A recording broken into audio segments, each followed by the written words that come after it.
Bien, bonjour, bienvenue sur le plateau ABC Doc. Alors aujourd'hui nous allons parler du diabète.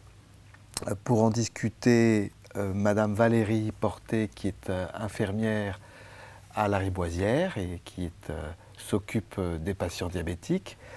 Monsieur Pascal Perseille, qui est lui-même diabétique, et nous entendrons son témoignage. Et moi-même, je suis diabétologue, endocrinologue à l'hôpital Saint-Louis, dans le service d'endocrinologie.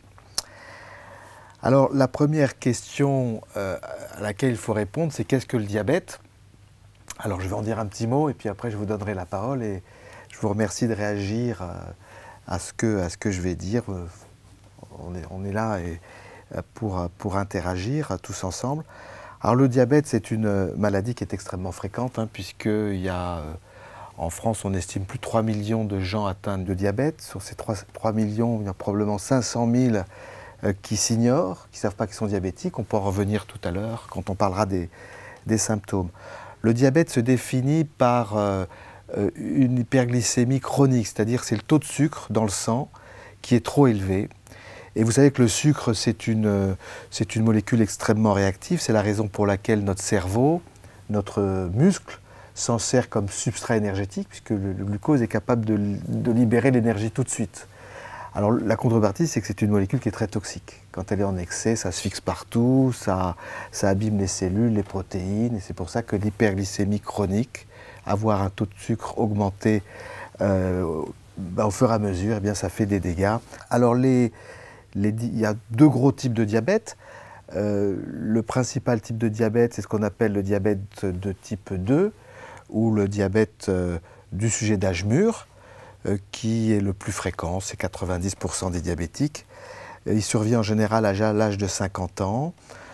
Il est associé à d'autres problèmes cardiovasculaires, comme la pression artérielle élevée, le taux de lipides dans le sang élevé. C'est pour ça que ce type de diabète, en fait, prédispose l'individu qui est atteint à un plus haut risque cardiovasculaire. C'est un problème vraiment spécifique du diabète type 2. Et puis il y a l'autre type de diabète qui est le diabète de l'enfant, ce qu'on appelle le diabète de l'enfant, le diabète de type 1, qui nécessite de l'insuline tout de suite, sinon ce n'est pas compatible avec la vie si on ne fait pas des piqûres d'insuline. La problématique est un peu plus différente, c'est pas tout à fait on reste dans les mêmes enjeux, c'est-à-dire il faut éviter les complications chroniques liées à l'hyperglycémie permanente, mais disons que on n'est pas du tout dans les mêmes aspects thérapeutiques, c'est un petit peu différent. Alors, je disais que c'était une maladie insidieuse, parce que dans la majorité des cas, il n'y avait pas de symptômes. En fait, c'est la médecine du travail. Est-ce que vous pouvez un petit peu discuter comment c'était arrivé pour vous, Pascal? Les premiers symptômes, c'est une très grande soif et une perte de poids. Et qui dit soif dit uriner souvent. Donc ça, c'est les premiers symptômes. La fatigue, qui est très gênante, puisque le moindre effort, nous absorbe tellement d'énergie que ça nous oblige même des fois à nous arrêter, à nous reposer, à attendre à la limite que le corps se repose, quoi.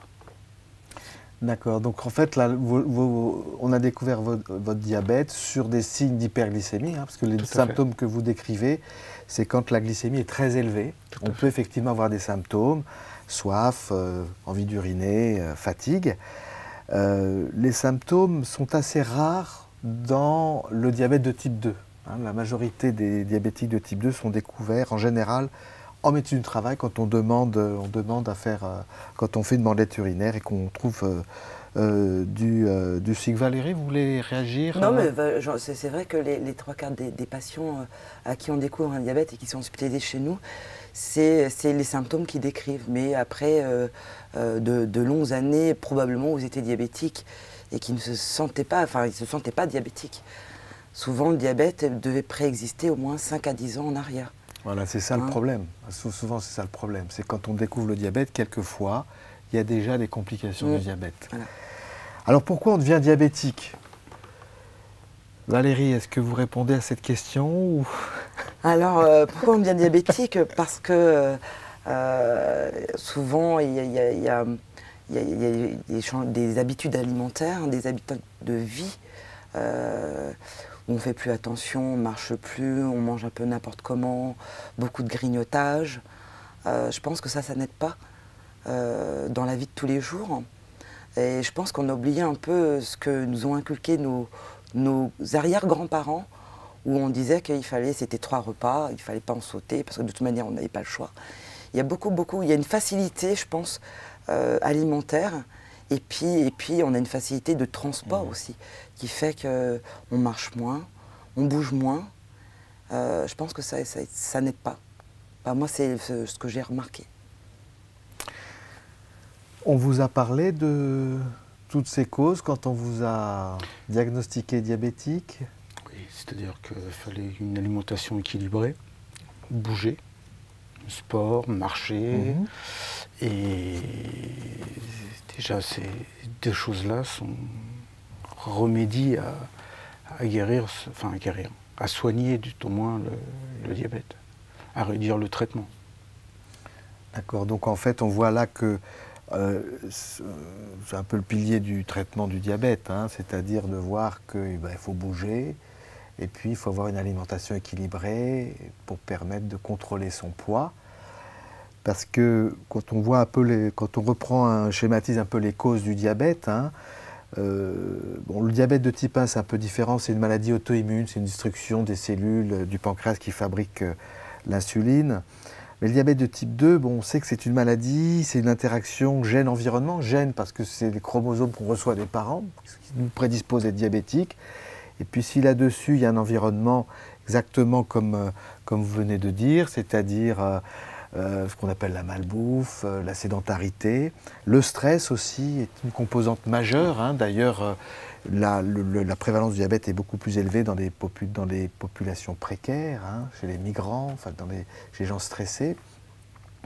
Et puis, donc voilà, c'est et alors, autre cause aussi qui doit nous faire un peu déculpabiliser, c'est l'âge, le vieillissement de la population, puisqu'il y a toujours eu plus de diabétiques chez les aînés, et quand vous avez une pyramide des âges qui se déplace sur la droite, c'est un peu normal qu'on ait une telle progression de la maladie dans la population générale. Alors c'est une maladie donc, qui est un peu génétique, donc on pourrait peut-être se dire de la prévenir chez les sujets à risque. Valérie, je crois que vous avez des programmes. Oui, alors nous, c'est vrai qu'on fait de la prévention effectivement dans le service, mais c'est vrai qu'on prévient souvent l'entourage, la famille, parce qu'effectivement, après, il y a le facteur héréditaire qui entre en ligne de compte, notamment moi je disais souvent chez les diabètes gestationnels. Souvent, ces femmes-là qui ont déjà fait un diabète de grossesse ont un facteur accru de faire un diabète quand elles auront 40 ou 50 ans. Donc ça, c'est vraiment essentiel de bien perdre du poids après la grossesse, de bien faire attention à son alimentation, et puis de bouger. Et puis c'est vrai que le préventif, c'est quand même une alimentation équilibrée. Pas se serrer la vis, parce que ça ne sert à rien, mais de faire 3 repas bien complets, sans grignotage, sans soda, parce que le soda, c'est pas nécessaire. Hein, pour nourrir son corps d'une boisson, l'eau est très bien. Très bien. On va parler un petit peu du traitement.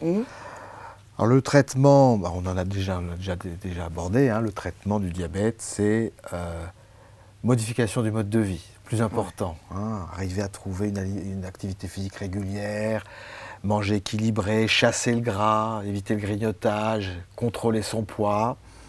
Même si on n'est pas forcément obèse, hein, vous savez que la majorité des diabétiques de type 2 ne sont pas obèses, mais en tout cas ils ont une surcharge viscérale, ils ont trop de gras au niveau du ventre, c'est l'embonpoint, et l'embonpoint est très très sensible à l'activité physique. Hein, donc quand on fait de l'activité physique, on ne perd pas forcément du poids, on en perd même rarement, mais on améliore sa distribution corporelle, en particulier l'accumulation de graisse.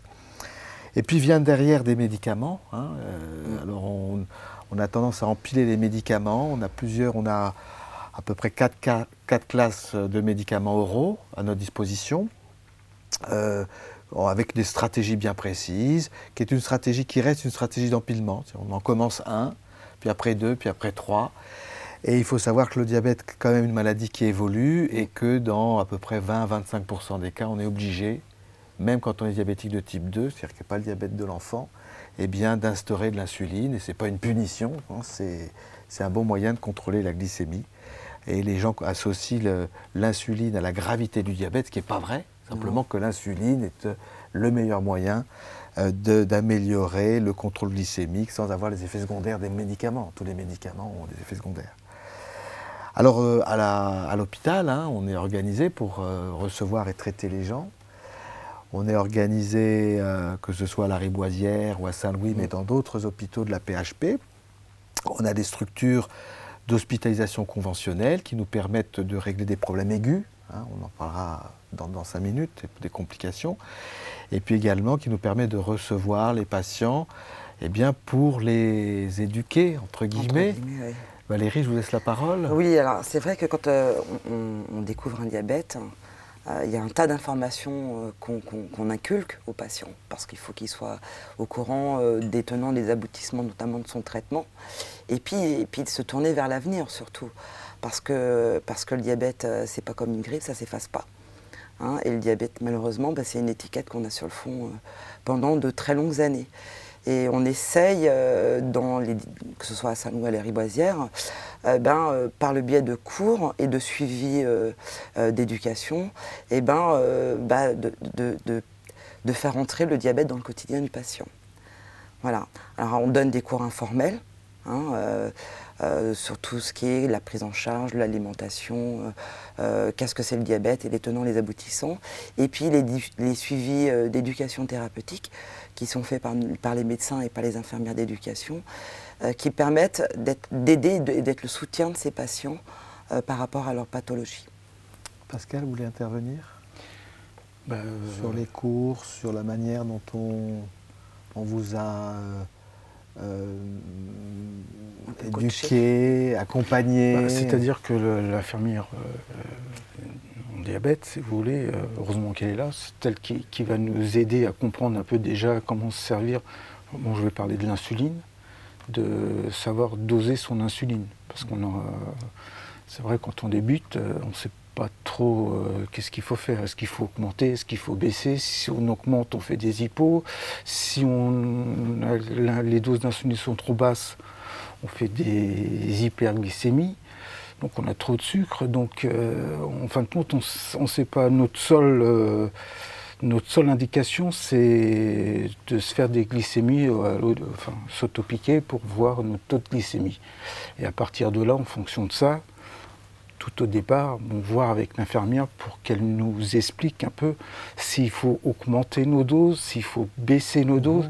Et suivant si on fait des activités, à savoir aussi régler notre insuline, c'est-à-dire soit la diminuer, souvent la diminuer puisqu'on va consommer de l'énergie, donc du sucre, donc automatiquement si on a une dose trop importante d'insuline, automatiquement on va faire des hypoglycémies, c'est-à-dire qu'après on va être dans l'effet où on manque de sucre.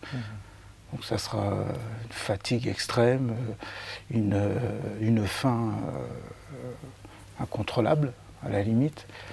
Et puis si on ne fait rien, on risque à être très fatigué et à voir à la limite dans les cas extrêmes tomber dans le coma. Voilà, donc c'est extrêmement important que finalement le patient s'approprie son traitement, comprenne comment ça fonctionne. C'est lui qui fait ses piqûres quand ils sont à l'insuline, c'est lui qui doit prendre ses comprimés. Et puis c'est vrai que ce qui est un peu compliqué, c'est qu'il faut ajuster son traitement et anticiper en fonction de ce qu'on va manger, de l'activité physique. Donc tout ça, c'est un apprentissage et qui nécessite... Alors, avant on faisait des cours, hein. Maintenant les cours sont moins adaptés, on parle plutôt d'éducation thérapeutique, on fait un programme qui est personnalisé, qui dépend du patient, de ce qu'il peut faire en fonction des objectifs. Et donc c'est ce qu'on appelle l'éducation thérapeutique et maintenant tous les services sont de plus en plus organisés à cela. Dernière partie, je vous propose qu'on continue. Les complications. Pascal, je vous laisse la parole. C'est quoi les complications du diabète? Qu'est-ce qui vous est arrivé, vous? Les complications du diabète, c'est déjà toutes les artères qui se bouchent. Donc, en se bouchant, les symptômes, ça va être un AVC, un arrêt cardiaque, des amputations, puisque le sang n'arrivant plus dans les membres ne sont plus nourris ni oxygénés, donc ils meurent. Ça touche les reins, ça touche la vue. Donc moi, mes complications, c'est AVC. J'ai eu 7 pontages coronariens. J'ai eu une amputation totale du pied gauche, une amputation des orteils, ce qu'on appelle une transmétase sur le pied droit. Et puis, je pense que c'est déjà pas mal, quoi. Ok, je vais intervenir à ce niveau-là, Valérie, si vous êtes d'accord. Oui, tout à fait. Les complications du diabète ne sont pas inéluctables du tout. Tout à fait. Les complications du diabète, on peut les prévenir. Le problème de ces complications, c'est qu'elles s'installent à bas bruit chez le diabétique. C'est-à-dire qu'on peut très bien vivre très longtemps avec 2 grammes ou 2,50 g de glycémie, donc c'est des taux de sucre trop élevés, en vivant très bien, et puis tout d'un coup, patatras, les complications apparaissent. Alors ces complications, il faut les prévenir en traitant son diabète, comme on vient de le dire. Il faut les prévenir aussi précocement en faisant son bilan diabétique tous les ans. Donc Valérie, vous pouvez rappeler... C'est vrai que les complications, c'est pas inéluctable. Ça veut dire que si on fait les choses correctement et qu'on fait prendre conscience aux patients qu'en faisant tous les ans les bonnes choses, il aura 0 complication. Moi, je connais des gens qui ont 40 ans de diabète derrière eux et qui ont aujourd'hui 0 complication. Donc je pense que c'est aussi l'évolution et le suivi du patient qui fait que plus il va prendre conscience de ce qu'il risque, qui fait qu'il n'aura pas de complications. C'est pas inéluctable. Voilà, donc oui, en tout cas, nous, c'est pour ça qu'on se bat, que les patients se battent aussi. Donc je rappelle une chose extrêmement importante, quand on est diabétique, eh bien, il faut avoir une hémoglobine glyquée, qui est notre espion, enfin qui est une estimation de la glycémie moyenne des 3 derniers mois. Donc ça me permet de savoir si on est bien contrôlé ou pas. Donc il faut avoir une hémoglobine glyquée tous les 3-4 mois, ce qui est recommandé. Puis il faut avoir au moins une fois par an un bilan. Ça, c'est obligatoire, c'est partie des contraintes du diabète. C'est les yeux, c'est évidemment le cœur, les reins, les rognons, il faut voir s'ils fonctionnent bien, l'albumine dans les urines, examiner les pieds, prendre la pression artérielle, et puis faire un bilan biologique à la recherche des autres facteurs de risque cardiovasculaire, en particulier le bilan lipidique. Ne pas fumer, évidemment, ça c'est des choses de bon sens. Et donc on se rend compte que finalement le diabète fait intervenir des acteurs divers finalement dans la prise en charge. Bon, le patient est au cœur du dispositif évidemment, puisque c'est lui qui va faire les choses. Et puis il y a l'ophtalmologiste, il y a le cardiologue, il y a le diabétologue, il y a le médecin généraliste aussi qui est là, qui orchestre aussi un peu les choses. Et tout ça fait que c'est vrai que je peux dire un petit mot du projet quand même, c'est important parce que c'est un projet phare, qu'au niveau du GH Lariboisière Saint-Louis, nous allons organiser une structure ambulatoire de prise en charge du diabète et de ses complications, où là le diabétique sera au cœur du dispositif et plutôt que de tourner autour des spécialistes, ça sera l'inverse. Les spécialistes tourneront autour de lui, donc tout sera sur place et il y aura un gain de temps pour le patient et il y aura une meilleure cohésion, une meilleure fluidité dans cette prise en charge. Je ne sais pas, est-ce que vous avez des questions particulières Il y a une question que je voudrais poser, c'est de savoir où qu'on en est à l'heure actuelle sur la recherche du diabète. Est-ce qu'on peut prédire un jour guérir de cette maladie ? Alors c'est vraiment une question clé, évidemment, hein. Il y a beaucoup de chercheurs qui s'intéressent à cette thématique-là, parce que c'est vrai qu'à l'heure actuelle, on ne peut pas dire, on ne sait pas dire pourquoi on devient diabétique. On a des mécanismes, on connaît des mécanismes physiopathologiques impliqués dans la survenue du diabète, mais par exemple, pour le même environnement génétique, le même environnement, je dirais, alimentaire, activité physique, il y en a qui vont devenir diabétiques et d'autres pas. Donc on ne sait pas tout sur le diabète. Également, on ne sait pas pourquoi est-ce qu'il y a des patients qui répondent bien au traitement et d'autres pas bien. Donc pourquoi est-ce que certains patients vont faire telle complication et d'autres l'autre complication? On ne sait pas tout ça. Ce centre va répondre à ces questions, enfin on espère, puisque au centre, ce centre sera, d'abord c'est un centre qui est universitaire, donc qui aura des objectifs de formation, également de recherche. Il y aura 2 lits d'exploration fonctionnelle.